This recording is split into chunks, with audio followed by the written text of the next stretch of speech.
I could eventually see Elon Musk changing all of his brands just to like X. They've been working on that for a while. I think it's great. Twitter's been around for a long time. It's never really been profitable or really figured out like this is what we do. It's kind of been like this almost a non-profit social media project that people have been working on for a long time. What I'm nervous about though is just the constant iteration and change of something new, right? If I were a business and I was putting my money in there as ad revenue, I would not want to be putting it into a company that was consistently changing, and not just little changes, big change. I would not want to be relying on this audience or this follow through or this ROI coming from this business that's consistently going through these huge swings. I think rebranding is great. We changed the culture of the company. Now we're changing the brand of the company. So I would have done the same thing. But if I was Elon Musk, if I'm Gary Bird, no, I'm holding on to the Twitter brand. Elon Musk's brand's bigger than Twitter. Welcome back to another episode of Dental Rift. I'm your co-host, Gary Bird. I'm the founder of SMC National, where we help you create, convert, and close more new patients so you can grow the way that you want. My name is Tanner Applegate. I am the CEO and founder of Unified Dental. We are a solution that is solving the fragmentation of all of your technologies into one single place.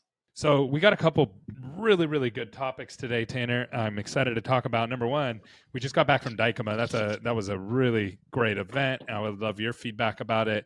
And then also, you have a toothbrush company that recently was threatened to be removed from the NASDAQ. And so I'm super, super duper curious about that. And then also we're going to talk about Twitter's rebrand. And lastly, there was a video recently that went viral of a doctor, and somebody I've had on the podcast before, I've talked to him quite a bit, and he did a video on why dentists are one of the higher suicide rates and what's driving that. And it was pretty interesting to hear from a dental perspective, and I'll read all the comments from non-dental folks in there. So which one do you think we should start with today? Well, let's just start with Dykema. It's kind of been one of the most recent. How was your experience? You guys had a booth. You were there representing, obviously, SMC. You did your event beforehand. How did that go? Yep. Oh, it went great. The event the day before, we got the NPS scores back for it. Everything. We had one detractor only, so that's huge. When you what was the biggest kind of content piece that you guys focused on? So the biggest one that we worked on was that was newer was the AI and ChatGPT and how to use it to build out your avatar. And then once your avatar is built out and it understands who, where, what, and why, and it builds all that out for you, then you can start to build your patient journey inside of ChatGPT. And then you can build all of your SOPs for your patient journey in that same thread. And you can build all your scripting for role playing and just how to respond to different problems. And it literally does it all for you. So before, it would have taken, I don't know, months to build something like all of that stuff or longer. Right. And I was able to build that out on stage for people in 30 minutes and just kind of show them that seemed to be the piece that people were like, man, that was really interesting. Oh, that's cool. Yeah, I always love doing live demos with ChatGPT to an audience that's never used it. Hey, I got a secret for you. Dental marketing agencies are dead. You got that right. Dental marketing agencies aren't performing the way that they used to because there's so much more complications to growing a dental office than just getting a marketing company. At SMC, we are passionate about being a growth partner and helping your practices grow the way that you want. And we have a free newsletter that goes out every single month at dentalmarketingdigest.com. If you sign up, it's free. And there's over 1,000 practices that are already getting these free tips. You don't want to miss out. Sign up now. Links below. Yes. It makes you look really good as the user. As long as it goes well, right? It can also be really boring. I've seen people do it really boring, where it's just like, man, this is like watching paint dry, and where ChatGPT doesn't do what you want it to do. Like if you kind of go try to do things that maybe you haven't done before. So I did do some live examples with people, and thankfully it all went pretty smooth. So, but it can go south on you. How was it for you overall? I thought it was really good. It's one of the more well-attended events. I feel like it was nice that it was in my backyard, so I was able to kind of go home in between events, which was always a fun surprise to have.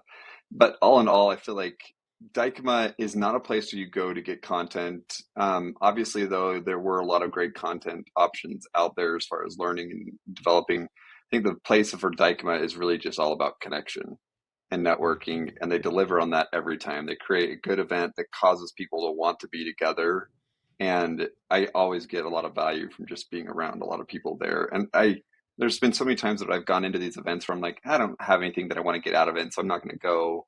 But then by showing up, I walk away with so much. Oh, so many. I can't. The network. It's the best. I think it's the best event in dental. Like this is the. If I could only go to one event every single year, this would be the one that I would go to. I agree.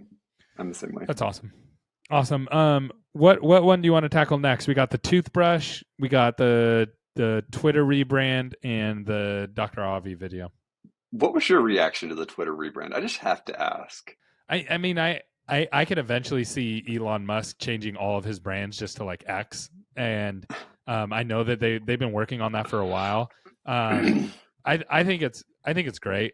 Twitter's been around for a long time. It's never really been profitable or really figured out like this is what we do. It's kind of been like this almost a non-profit social media project that people have been working on for a long time. And I think rebranding is great. It's like we changed the culture of the company. Now we're changing the brand of the company. So I would have done the same thing. And now is it going to work? 100%. Yeah, 100%. But if I was Elon Musk, if I'm Gary Bird, no, I'm holding on to the Twitter brand. But if I'm Elon Musk's brand's bigger than Twitter, so he can do stuff like that. I agree with that last comment that his brand's bigger than Twitter, but I still think that I'll be interested to see how this impacts a lot of the usage of it. Not because like, oh, the brand's changed, therefore I'm not going to use it. But I've always felt like in general, there's been a lot of like complaints or issues of how it's been utilized recently, like the limitation on the amount of things that you can even see, like that kind of stuff. I'm like, why would you create a barrier to people utilizing your platform? Like, sure, he wants to eliminate bots, he wants to do all those things, but to me, I'm like, that barrier, there are a lot of people that can easily hit that barrier. Why would you create that barrier for them to utilize that? 100%. Yeah, I agree with that. There are different business things you got to be careful of because of the because it is a social media platform. You can't create friction. So I agree with that. There are some things that they have to work through there, but I think overall, I think they're going to be fine. I think what they do have a. Go ahead. What I'm nervous about though is just the constant iteration and change of something new, right? If I were a business and I was putting my money in there as ad revenue, right, I would not want to be putting it into a company that was consistently changing, and not just little changes, big changes, right? Like I would not want to be relying on this audience or this follow through or this ROI coming from this business that's consistently going through these huge swings. Yeah, there can be problems with that, but at the end of the day, Elon has a track record of making things work, and I think he's going to make this work. And I think what he's going to do is just bite the things that are working on other platforms. So I think I see him potentially going after podcasters and going after people who are creators on other platforms and then paying them to come and create content there. YouTube's done a really good job of that. I think some of the best content creators are on YouTube, and the reason why is because they make money there. So that's what I kind of see happening in Twitter. At least it seems that way. We'll see. Guess time will tell. All right, so let's talk about Brüush a little bit then. So Brüush, Bruush, is a toothbrush manufacturer. They started back in 2015, and they went public in 2022. So it hasn't even really been a full year yet. But they went public, and they went public at a certain IPO amount, but have recently gotten a notice from the NASDAQ that they're going to get delisted, right? So NASDAQ has some requirements in order to stay on the NASDAQ that they weren't meeting, right? So some of those requirements are you can't have your shares be below $1 per share for more than 30 days consecutively, and you have to have a minimum market cap of 50 million, right? Both of those have been ones that they violated. Their market cap is only 28 million. And even though they're at their highest point when they kind of launched, they got up to about $4 to $5 per share. They're now down below $1 per share for a while. So they're going to get delisted. What they call that. Yeah. Right. Well, yeah, so what's the name of the company? Fine if you can stay a penny stock. Brüush. Bruush. What happened? Why did they fall apart so much? All right. Well, it's because they were a direct-to-consumer product, right? And so if you look at like the 2015s and the times when they started, that was all the rage. Like you look at Allbirds, you look at all these other companies, like the direct-to-consumer model was something that VCs were pouring a lot of money into. So they got a lot of money. They started building it up. But now as just market shift, the direct to consumer brands are not as big. I mean, look at Peloton, like even that Yeah. kind of stuff is like falling off. And so it's just, I think, part of the market cycle. They're not able to keep their revenue up because the interest in it is not there. Hmm. Interesting. Yeah. I don't know a lot about Brüush, but yeah, it's a tough market going direct to consumer. It's a lot of instability, and competition can move in really, really quick. When you work in B2B, it's a little bit harder to overtake somebody who's in a business because there's a lot more decision making processes and steps that you have to step through, and there are a lot more opportunities to build moats for yourself. But yeah, the direct to consumer, someone can come out with a toothbrush tomorrow and knock you off. Well, not only that, but you're fighting against these entrenched mega corporations like Philips and Oral-B and such. And so, I mean, yeah, you might be able to gain a little bit of market share while the hype's high, but as soon as the hype dies off, can you continue to beat that market share? It's not like you'll ever really be able to do distribution better than Yeah. them. Yeah, exactly. Like, so a good example of this is like if you come out with like an amazing box of macaroni and cheese and you have something really unique about it. So you put it out in all the grocery stores. Next thing you know, Walmart knocks it off, even and puts it right next to yours and puts it at a lower price. Amazon knocks it off, puts it right next to yours, puts a lower price. So it's hard to maintain that because those bigger guys, once something works, they don't try to create stuff that doesn't work. They wait to see what other people create that works, and then they copy it and offer basically a generic version of it. Kirkland, man, king of that. Kirkland, yeah, Kirkland's another one. Yep, exactly. They just come out with their own. So it's like, how do I build something that they can't copy and they can't knock off? And that's hard. A toothbrush is hard on that. Yeah. So let's IP, talk. Oh, go ahead. nothing. Let's hear like about Dr. Avi. Yeah, so Dr. Avi. So Dr. Avi's been on my other podcast. If the guys can flash those up here, we've had several talks, and he's an associate. So he's an associate dentist who worked for several different dentists out there, and he's building his own company on helping dentists sell more clear aligners, and basically has an online course that he sells to help dentists with that. And so he's been making a lot of content, and recently he just posted a video, and that video, the last I saw it, it's at 300 right now, 308,000 views. He posted it 2 weeks ago. It's a 12-minute video, so that's a lot of views. Most of his other videos are doing like 1,500, maybe, or lower. So this is like 100 or 1,000x of what his normal traffic is. And the topic was, why do dentists have such high suicide rate?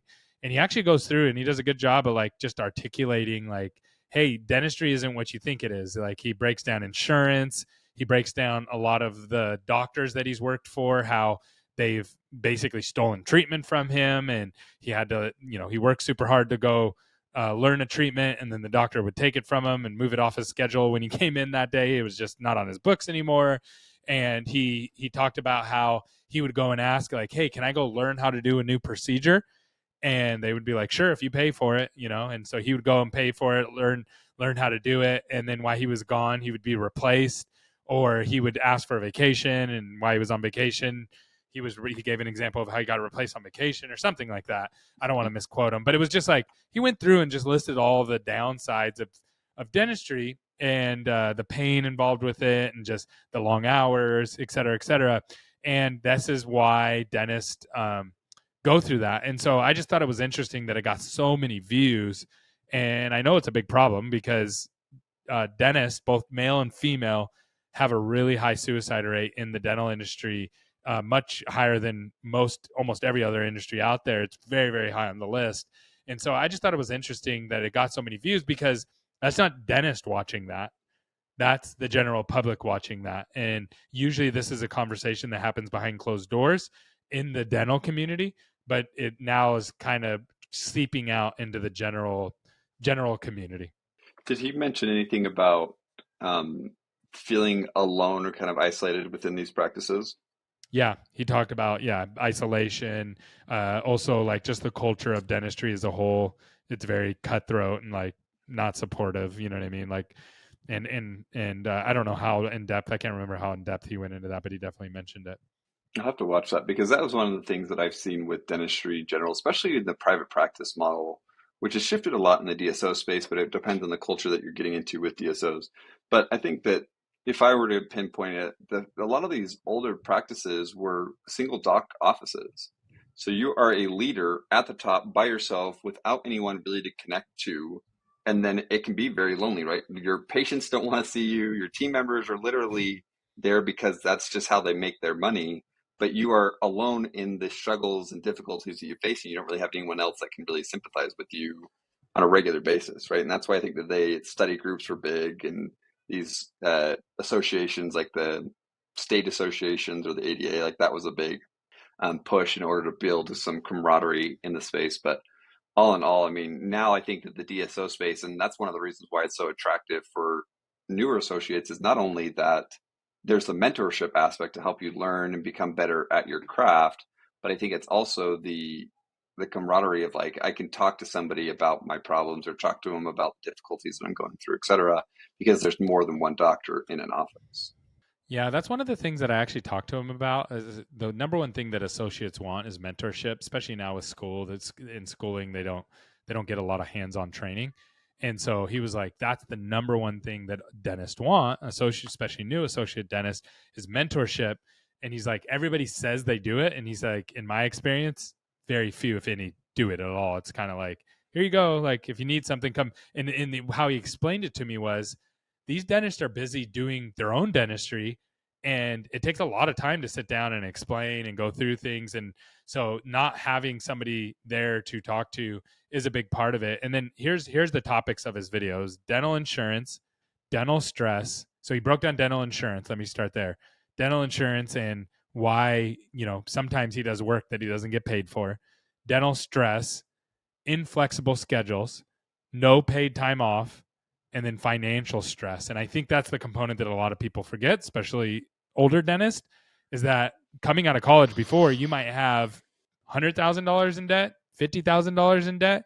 Now these guys are coming out $300,000 to $500,000 in debt. And you don't even own a practice yet. The average dentist is making 120 to 150,000, right? You don't own a practice. You're not making anything above that in profits or anything. And what people don't realize is you're literally paying thousands of dollars on that debt at the beginning. So you think, oh, 150 grand. Yeah, everyone should be able to live off 150 grand. Well, take out taxes and then take out your debt payments of thousands of dollars a month. You're quickly recognizing, man, I thought I got into this role in order to make money, and I'm not going to be making money for a long time. 10 years. Yeah. 5-10 years. Right. Unless you It's just even live like dental school debt's eclipsed medical school debt. That's crazy. How is that even possible? I think that there's a demand for the shorter schooling cycle. And so Mm, a lot of people are going the dental school route. And so because of that, they're able to increase these fees. wild. Well, man, good talk It's today. wild. I appreciate you. All right, man. We'll talk to you soon.